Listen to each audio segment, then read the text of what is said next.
Hello students, आप लोग टकाटक से निकल कर कॉपी और पेन उठाइए और तैयार हो जाइए आज के लिए mirror formula.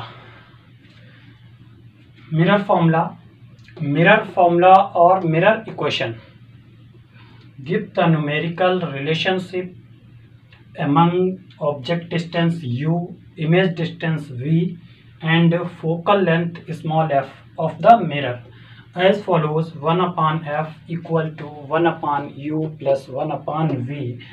These distances are generally measured in centimeter.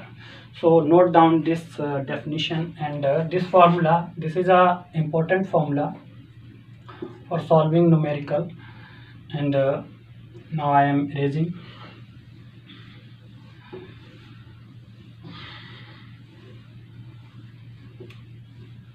Note down some important points. Here U denotes the, जैसे मान लीजिए ये आपका कॉन्वेक्स मिरर है। अब कार्टेशियन कोऑर्डिनेट पे अगर देखें तो आपने देखा होगा, अगर ऐसे कार्टेशियन कोऑर्डिनेट डिवाइड कर लीजिए, ये y एक्सिस है और ये x एक्सिस है, इधर x और इधर x डैश हो जाएगी। अगर ये ओरिजिन है जहाँ पोल होता है तो आप इस तरफ की डिस्टेंसेज को P से, जो इस तरफ की डिस्टेंसेज होंगी, आप इनको नेगेटिव लेंगे। ठीक है, तो कैसा नोट करेंगे? नेगेटिव। और इस तरफ आप पॉजिटिव डिस्टेंसेज नोट करेंगे। जो भी डिस्टेंसेज इस तरफ आएंगी वो पॉजिटिव होंगी। अभी कंक्लूजन आपके सामने आ जाएगा।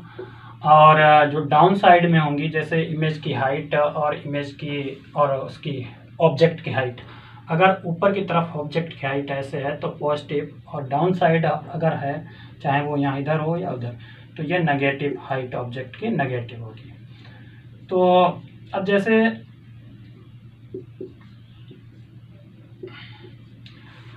ऑब्जेक्ट हमेशा हम लेफ्ट साइड में ही रखते हैं, चाहे आपका मिरर वो कॉन्वेक्स हो या कॉनकेव। ये नोट कर लियो। तो चाहे वो आपका कॉनकेव हो या फिर कॉन्वेक्स हो, ऑब्जेक्ट को हम हमेशा किस तरफ रखते हैं? लेफ्ट साइड में ही, इस तरफ, और वर्टिकल ही प्रिंसिपल एक्सिस के अबव, ऊपर ही रखते हैं पॉजिटिव। मतलब ऑब्जेक्ट हाइट जो है ऑब्जेक्ट की हमेशा पॉजिटिव होगी, और उसकी यू डिस्टेंसेस हमेशा, क्योंकि पोल के लेफ्ट साइड में पड़ रही। जैसे ये ऑब्जेक्ट है ना, देखिए इस वाले मिरर में देख लीजिए, ये आपका कौन सा है? कॉन्वेक्स। ये कॉन्वेक्स मिरर है और ये कॉनकेव है। अब ड्रा भी कर लीजिए।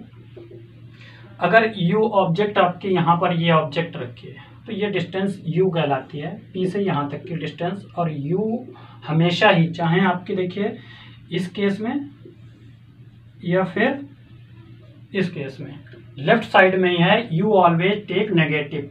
अब जब न्यूमेरिकल सॉल्व करेंगे तो न्यूमेरिकल सॉल्व करने में यू की वैल्यू हमेशा कैसे नोट करेंगे? You take always negative. ठीक है, नेगेटिव ऑलवेज। ये पॉइंट नोट कर लो। इसके बाद आते हैं फोकल लेंथ पे।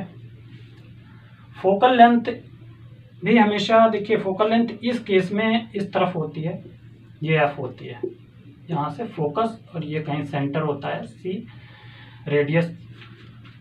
ठीक है, फोकल लेंथ जो है ये आपका कॉनकेव के केस में नेगेटिव होती है। अगर मिरर आपका कौन सा है? कॉनकेव है, तो फोकल लेंथ नेगेटिव होगी आपकी। Focal length negative in case of concave mirror. Concave mirror, mirror में अभी पढ़ रहे हैं तो ये नोट करते रहे पॉइंट। और फोकल लेंथ जो है कॉन्वेक्स मिरर में आप पॉजिटिव लेंगे। जब न्यूमेरिकल में वैल्यू आपको जो भी दे रखी हो, मोस्टली जैसे फोकल लेंथ दे रखी होगी तो 30 सेंटीमीटर या 60 सेंटीमीटर, इस तरीके से क्वेश्चन में, बट अभी सॉल्व करेंगे, क्वेश्चन समझ लेंगे। तो वहाँ पर हम फोकल लेंथ को नोट नेगेटिव करेंगे, यानी जब वैल्यू फॉर्मूले में लिखेंगे तो माइनस की ही लिखेंगे। तो ये आपका फोकल लेंथ पॉजिटिव है किसमें? कॉन्वेक्स केस में, कॉन्वेक्स मिरर में। ये हमेशा ही याद रखिए कि पॉजिटिव होगी। कॉन्वेक्स मिरर की जब क्वेश्चन में दिया होगा कि कॉन्वेक्स मिरर आप न्यूमेरिकल कॉन्वेक्स मिरर पे है या कॉनकेव मिरर पे है, तो कॉन्वेक्स मिरर पे न्यूमेरिकल है तो पॉजिटिव, या अगर फोकल लेंथ पॉजिटिव है इसका मतलब भी कि उसका कन्वर्स, कि वो मिरर कॉन्वेक्स है। फोकल लेंथ अगर निगेटिव दे रखी है तो इसका मतलब कॉनकेव मिरर है, या कॉनकेव मिरर दे रखा है तब भी फोकल लेंथ आपकी नेगेटिव होगी। वी के केस में क्या करेंगे, वी हमेशा ही देखिए, वी जो है आपका इस केस में जो ये मिरर था कॉन्वेक्स, इसमें हमेशा इमेज किस तरफ बनती थी, राइट साइड में, ऑब्जेक्ट तो इधर रखते थे। तो हमेशा पॉजिटिव होगी वी की वैल्यू, कब, कॉन्वेक्स मिरर में, कॉन्वेक्स मिरर में पॉजिटिव होगी, और कॉनकेव मिरर में नेगेटिव भी हो सकती है। एक केस है जिसमें पॉजिटिव होगी, ठीक है, और एक केस में पॉजिटिव भी हो सकती है ना। तो दोनों तरीके की हो सकती है कॉनकेव मिरर में आपकी, ये पॉइंट नोट कर लीजिए। तो ये तो कैलकुलेट करने भी पता चल जाएगा, या इमेज की डिस्टेंस किस तरफ दी है। अब इमेज मान लीजिए यहाँ पे बन रही है तो ये इस तरीके से ये वी से डिनोट करते हैं ये, अब इस तरफ है तो नेगेटिव हो गई इमेज की डिस्टेंस, और इस तरफ होगी इमेज तो पॉजिटिव होगी। चलिए note down this, now let's understand with an example. तो एक एग्जांपल के साथ अब समझ लेते हैं, देखिए उसी फॉर्मूले बेस पे कि focal length of a convex mirror, note करिए मिरर कौन सा है, convex mirror. Convex mirror is 30 centimetre. Focal length कितनी है, 30 सेंटीमीटर। देखिए यहाँ नेगेटिव साइन नहीं लगा है और ना ही पॉजिटिव, क्योंकि साइन कोई नहीं होगा, बट पॉजिटिव वैसे भी जरूरी नहीं है, नेगेटिव। अब मिरर कौन सा है, कॉन्वेक्स है। तो कॉन्वेक्स कौन सा होता है, ये है, इसकी फोकल लेंथ राइट साइड होती है, तो इसलिए इसमें हमें कैसे लेनी पड़ेगी, कॉन्वेक्स में पॉजिटिव ही लेनी पड़ेगी। तो चलिए अभी नोट करते हैं पहले। Let an object placed 15 centimetre from the pole. 15 centimetre, object को हमेशा ही नेगेटिव आपको नोट करना है। ऑब्जेक्ट के डिस्टेंस को किससे डिनोट करते हैं, और ऑब्जेक्ट डिस्टेंस को यू से। तो पहले आप गिवन नोट करिए, सॉल्यूशन। फाइंड क्या करना है, find the position of image, मतलब वी फाइंड करना है।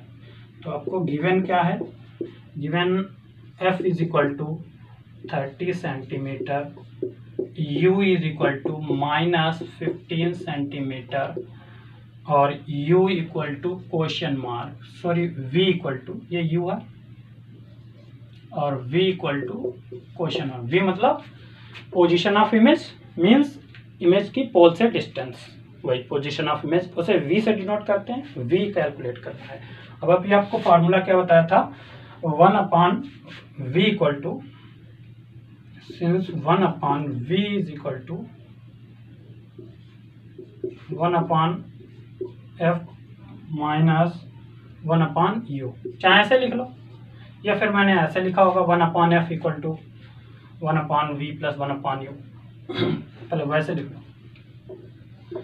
1/f is equal to 1/u plus 1/v, चाहे ऐसे लिख लो। तो ये फॉर्मूला था। अब यहाँ पर हमें v कैलकुलेट करना है, इसलिए इसको हम सब्जेक्ट बना लेते हैं, v को, मतलब v को। तो हमारा हो जाएगा 1/v इक्वल टू, जो अभी लिखा था ये आपका, ये इधर आ जाएगा, और 1/f minus 1/u।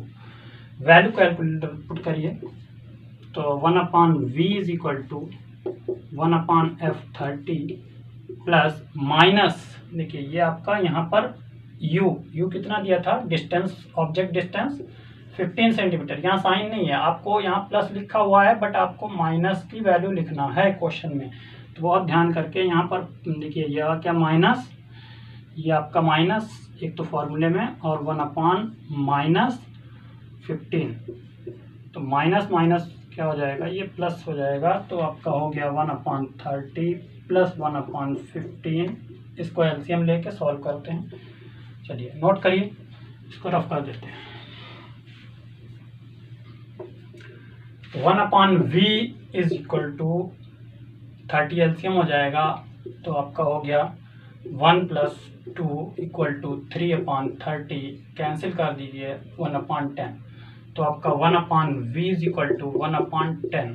Cross multiplication करिए, तो क्रॉस मल्टीप्लिकेशन करने पर आपका आ जाएगा v is equal to 10 centimetre. देखिए यहाँ पॉजिटिव आया है, इसका मतलब पोजीशन ऑफ इमेज। तो अब किधर है, राइट साइड में होगी, पॉजिटिव है तो मिरर के बिहाइंड होगी राइट साइड में। ऐसे अगर रे डायग्राम की बात करें तो आप देखिए ये आपका मिरर रहा, कौन सा वाला, कॉन्वेक्स वाला। इसमें ये आपका सेंटर मान लीजिए, ये फोकल लेंथ मान लीजिए, ये पोल मान लीजिए। फोकल लेंथ दे रखी थी 30 सेंटीमीटर, यू आपकी 15 इस तरफ होगी, 15 यहाँ तक, ये मान लीजिए 15 सेंटीमीटर इस तरफ नेगेटिव। ये ऑब्जेक्ट की यहाँ हाइट वगैरह देने रखी थी, वो पता नहीं कितनी होगी। एफ फोकल लेंथ कितनी है 30, ये आपकी 30 है। अब 10 सेंटीमीटर यहाँ कहीं ऑब्जेक्ट की इमेज बनेगी, 30 है, इसका 1/3 कर लीजिए। यहाँ से यहाँ तक, ई से अब तक 30 और जो इमेज बन रही है वो कहाँ पे बन रही है 10 सेंटीमीटर, पी से 10 सेंटीमीटर। तो यहाँ कहीं पर ऐसे छोटी सी इमेज बन रही होगी, ये 10 सेंटीमीटर होगी ये, ठीक है। ये वी हो गई इतनी, ये इतनी डिस्टेंस वी होगी। तो अगर रे डायग्राम अगर ऐसे बनाओगे तो ये रे डायग्राम भी ऐसे इस तरीके से हम बना लेंगे। डॉटेड लाइन इधर बनाते हैं और अब पोजीशन, नेचर सब पता चल जाएगा आपको कैसी बनेगी इमेज, ठीक है। तो इस तरीके से इसी की तरफ डॉटेड लाइन ये जाएगी, ये वापस आएगी, यहाँ पे क्रॉस हो रही है में से 10 सेंटीमीटर। फिगर मेजर करके बनाइए तब सही बनेगा।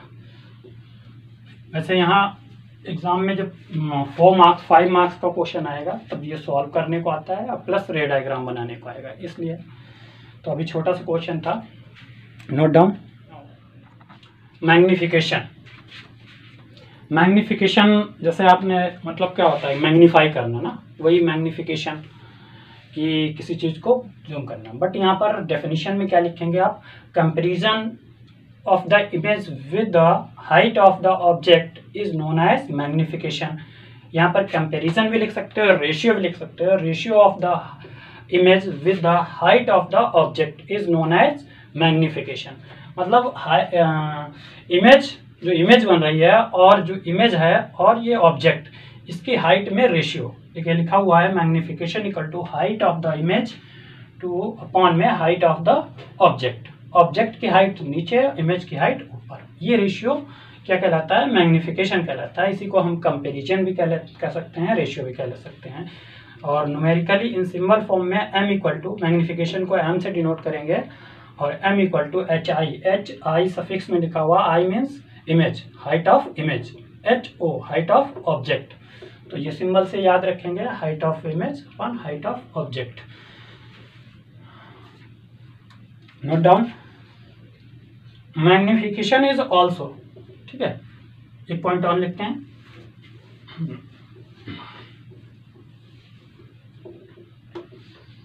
नोट करके लिख लो,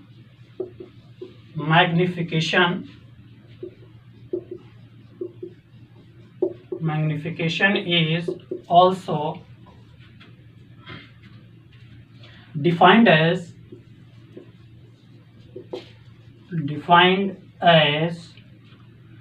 the image distance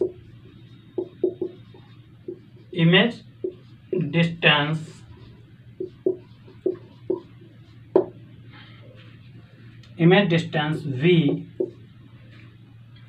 divided by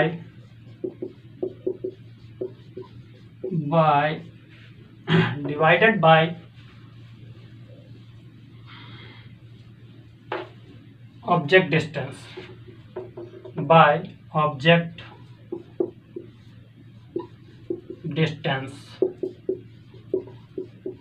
कि क्या होती है u, object distance u, small u। That is, आप इस को लिखना चाहें तो m इक्वल टू क्या बन जाएगा, ठीक है। अब देखिए यहाँ पर v आपको माइनस में लिखना है और अपॉन में u, ठीक है, पॉजिटिव। तो ये आपका m equal to minus v upon u, ठीक है। मैग्निफिकेशन नेगेटिव अगर है, अब यहाँ पर कुछ 2 पॉइंट बताते हैं। ऑल्सो ऐसे भी लिख सकते हो, दोनों इक्वेशन को कंबाइंड कर सकते हो। मतलब m इक्वल टू आपके पास एच आई अपान एच ओ था, तो यहाँ m equal to minus v upon U है। तो हम एक साथ में m इक्वल टू क्या लिख सकते हैं, H I upon H O equal to minus v upon you.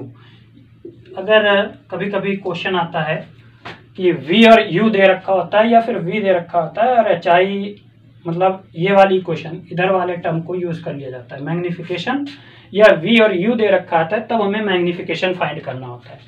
तो इस चीज का भी इनमें तीनों में भी रिलेशन याद रखना है, नोट करिए। चलिए चलिए, चलना कहीं नहीं है, चलिए पेन से लिखते रहिए। Sign of magnification indicate the following information. देखिए क्या इंफॉर्मेशन इंडिकेट करता है कि मैग्निफिकेशन अगर निगेटिव है, दैट नोट करिए कि m इक्वल टू अगर आपका नेगेटिव है, मतलब मैग्निफिकेशन नेगेटिव है, तो image is real and inverted. ये पॉइंट जरूर याद कर लीजिए, नोट कर लीजिए कि मैग्निफिकेशन नेगेटिव है तो आपकी इमेज कैसी होगी, image this implies that image, ऐसे ही आप नोट करिए, याद रखिए, ऐसे ही जैसे नोट कर रहा हूँ वैसे ही नोट करिए। Image is real and inverted, इधर लिख देता हूँ इन्वर्टेड। मैग्निफिकेशन अगर आपको सॉल्व किया और माइनस में आया आंसर, तो इमेज कैसी होगी, नेचर अगर पूछे, नेचर तो रियल होगी और इन्वर्टेड होगी। दूसरा पॉइंट, मैग्निफिकेशन अगर आपका m इक्वल टू पॉजिटिव है, मैग्निफिकेशन पॉजिटिव है तो आपकी इमेज कैसी होगी, image is virtual and erect, image is virtual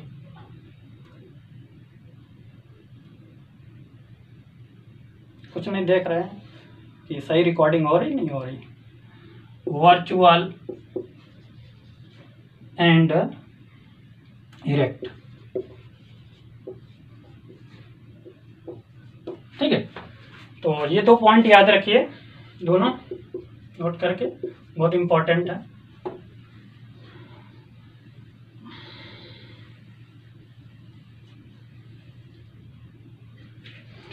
और भी नोट करके लिख लीजिए, बहुत इंपॉर्टेंट पॉइंट, कि अगर आपका इमेज साइज मतलब i equal to H I equal to H ओ,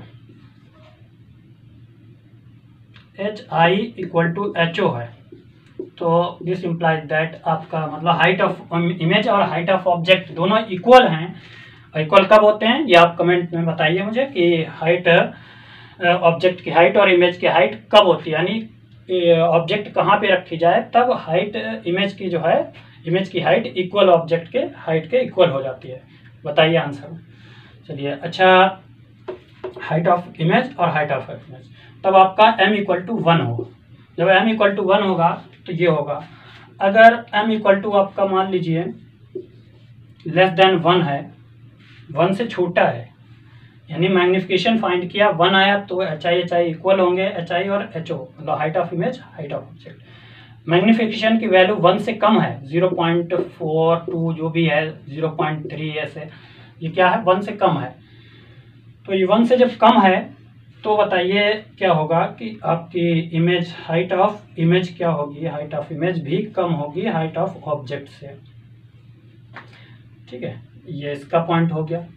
और लास्ट तीसरा पॉइंट, पहला, दूसरा और तीसरा, अब जब height of object image greater होगी हाइट ऑफ ऑब्जेक्ट से, जब आपकी मैग्निफिकेशन भी क्या होगा, ग्रेटर देन 1 होगा। तीनों पॉइंट, या चाहे इधर से पढ़ लो चाहे ऐसे, देखिए वाइस वर्सा ऐसे लिख सकते हो दोनों को, है ना, कि height of image equal to height of object then m equal to 1, या फिर magnification equal to 1 then height of image equal to height of object. यहाँ पर भी height of object less than height of image less than height of object, then m equal to 1 or m less than 1, sorry, m less than 1, then height of image less than height of object. If height of image greater than height of object, then m greater than 1. m greater than 1 या फिर दोनों को satisfy करेगा, दोनों तरफ से, left side से भी देखेंगे, इस तरफ से। ये इंपॉर्टेंट पॉइंट्स हैं, नोट कर लीजिए, note down. Now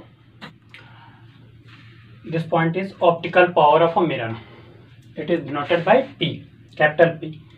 Optical power of a mirror, it is denoted by capital P. Optical power is also known as focusing power of a mirror. It is equal to the reciprocal of focal length of the mirror. उस mirror की ये focal length का reciprocal के equal होती है। P equal to 1/f, ठीक है, P equal to 1/f, that is ये फॉर्मूला है। और note SI unit of power is dioptre. Dioptre होती है और D से इसे हम डिनोट करते हैं, कैपिटल D से डिनोट कर देते हैं डायोप्टर को। और या फिर दूसरी यूनिट भी इसे मीटर इनवर्स, m की पावर -1 है ना, ये मीटर इनवर्स होती है। और यहाँ पर अब नोट करिए कि अगर भाई फोकल लेंथ नेगेटिव है तो मिरर कौन सा होगा, ऐसे ही पावर भी। तो आपको पता है कि जैसे ये फोकल लेंथ नेगेटिव होगी तो पावर भी नेगेटिव होगी। और फोकल लेंथ नेगेटिव कब होती है, तब मिरर आपका कॉनकेव होता है, सॉरी ये वाला कॉनकेव होता है। कॉनकेव के केस में नोट कर लीजिए, चलिए note down first of all it.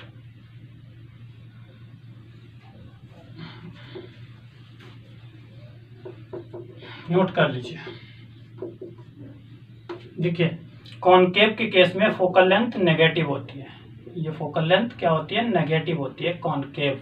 ये मिरर कौन सा है, तो इसी केस में आपकी P भी जब नेगेटिव होगी, जब P नेगेटिव है तब आपकी पावर कैसी होगी, वो मिरर कौन सा होगा, कॉनकेव होगा, कॉनकेव।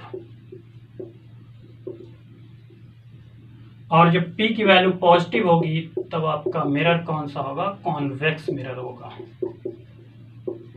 ठीक है, इससे 2 पॉइंट है, याद रखेंगे आप। बाकी इसको हम कॉम्बिनेशन फॉर्म में भी यूज कर सकते हैं कि आपस में 1-2 मिरर यूज कर दिए जाएं, ठीक है, कंबाइन कर दिए जाएं तो उनकी पावर भी ऐड हो जाती है। जैसे 1-2 हैं, मान लीजिए दोनों की फोकल लेंथ f1 और f2 है, तो दोनों की कंबाइंड पावर क्या हो जाएगी, P equal to P1 plus P2 हो जाएगी। मान लीजिए इस मिरर की P1 है और इस वाले मिरर की P2 है, तो P1 प्लस P2 हो जाएगी। हम कह सकते हैं कि P is equal to 1/f plus 1/f1 और प्लस f2। ऐसे ही आप n मिरर के लिए भी यूज कर सकते हो। अब P equal to P1 plus P2 तो नोट कर लीजिए, ठीक है। तो चाहो तो ये कंबाइंड फॉर्म के लिए होता है, लेकिन आपके सिलेबस में है नहीं, 12th में कभी कभी क्वेश्चन आ जाता है। तो first of all note down this today's homework, ठीक है। तो ये आज का होमवर्क है, 2 क्वेश्चंस हैं और ये रिफ्लेक्शन ऑफ लाइट कंप्लीट भी हो गया है और इसके न्यूमेरिकल्स अभी और करवाएंगे। इसके बाद रिफ्रैक्शन ऑफ लाइट जो इसका सेकेंड पार्ट है, ठीक है। दूसरी फिनोमिना, 2 फिनोमिना आपको पढ़नी है, पहले बताया था, रिफ्लेक्शन ऑफ लाइट और रिफ्रैक्शन ऑफ लाइट। तो रिफ्रैक्शन ऑफ लाइट जो है अब आगे स्टार्ट करेंगे, बट बिफोर दैट इट कि पहले कुछ न्यूमेरिकल्स और करवाएंगे और आप लोग को होमवर्क में भी मिलेंगे। बट रिफ्रैक्शन ऑफ लाइट, फिर उसके बाद human I and colourful world भी लाइट का ही पार्ट है। तो पहले हम आज के क्वेश्चंस देखिए। An object facing a convex mirror of a focal length 20 centimeter is placed at a distance of 10 centimeter. If distance of image is 20 centimeter, find magnification. क्या find करना है? Magnification of the mirror. ठीक है. Also find the power of the mirror. उस mirror की converging power जो focusing power है वो भी आपको कैलकुलेट करना है. ठीक है. दूसरा क्वेश्चन, तो एन ऑब्जेक्ट 4 सेंटीमीटर, ध्यान से पढ़िए इस क्वेश्चन को, मैं समझ लीजिए कि अगर कहीं पर भी समझ में नहीं आ रही है तो मेरी आवाज़ को ध्यान से सुने कि an object 4 centimetre is placed at 15 centimeter in front of concave mirror of focal length 10 centimeter. At what distance from the mirror should a screen be placed to obtain a sharp image? Also calculate height of the image. ठीक है, यहाँ पर वो पूछ रहे हैं कि screen को कहाँ पे रखा जाए कि जो इमेज शॉर्ट मिले। मतलब वही है आपका कि इमेज की ही डिस्टेंस निकालनी है, इमेज जहाँ पे बन रही है वो वी आपको ही कैलकुलेट करना है। उसके बाद एक पॉइंट और जुड़ा हुआ है कि calculate height of image. Also इसी क्वेश्चन में जुड़ा हो सकता है एग्जाम में, और ये क्वेश्चन आपका 2017 में आया था, ठीक है, तो 2017 में। तो इसमें रे डायग्राम में भी ऑल्सो लिख सकते हैं, ऑल्सो ड्रॉ रे डायग्राम ऑफ दिस क्वेश्चन। तो आपको रे डायग्राम भी इसका बनाना पड़ेगा, ठीक है।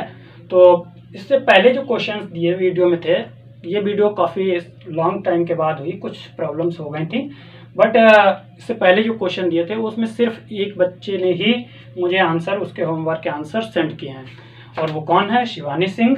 बट इस वीडियो में हमें 100% सभी बच्चों के आंसर चाहिए, ठीक है। तो सभी लोग इनको सॉल्व करें और आंसर सेंड करें। इसी के साथ ये टॉपिक फिनिश होता है। Thanks, have a nice day.